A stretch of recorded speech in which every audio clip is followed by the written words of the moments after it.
Hi, everyone. My name is Rahul Banerjee. I'm an assistant professor of medicine at the Fred Hutchinson Cancer Center in Seattle, Washington. I'm here live at the IMS meeting, the International Myeloma Society meeting in Rio. And one of the many posters I presented was work from our U.S. Myeloma Consortium, our immunotherapy consortium, looking at predictors of delayed responses to teclistamab, Tecvayli, a bispecific antibody.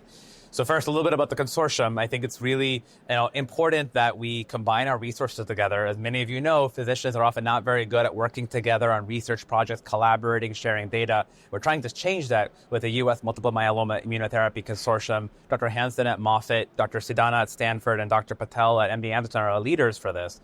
And so we actually looked at 400 patients or so who had received teclistamab, Tecvayli, a bispecific antibody for multiple myeloma. And we looked at basically how they did. Most patients, if you look both in the trials and in real-world experience, the time to first response is 1.1 months. That means that when you start a bispecific antibody, so again, teclistamab or Tecvayli, elranatamab or elrexfio, talquetamab or Talvey, and more are on the way, you typically, if it's going to work, it works quickly. If it doesn't work, it doesn't work, and then we move on to something different.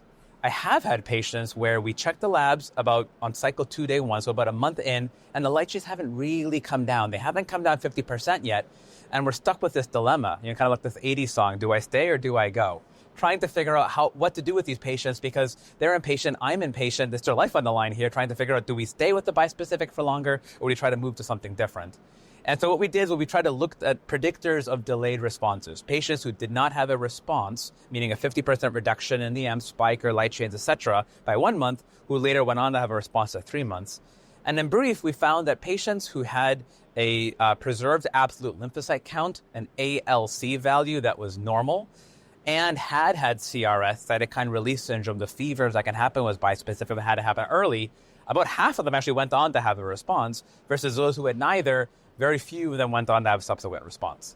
This is obviously a very technical abstract, and I would say if you're listening to this, talk with your physician, and you're on a bispecific, talk with your physician about it, because I think it's a very relevant question to have. I think we're seeing more and more on the data being presented here, for example, that there's a discrepancy between progression-free survival and duration of response, meaning that with a bispecific antibody, when it works very well, and when it doesn't work, and there's not much of an in-between.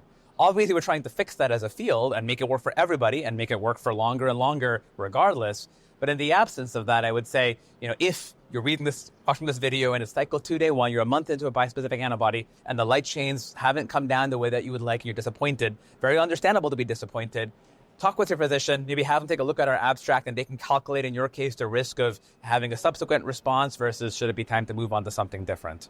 Either way, again, this is a function of real-world data, has its limitations, and hopefully, again, as we get bispecifics to more patients, as we get better with dosing them, as we combine bispecifics together, which I think is an intriguing possibility, or combine it with pomalidomide or daratumumab or existing medications, hopefully that response rate, that quick divide between who has light chain reduction and who doesn't, will start to disappear.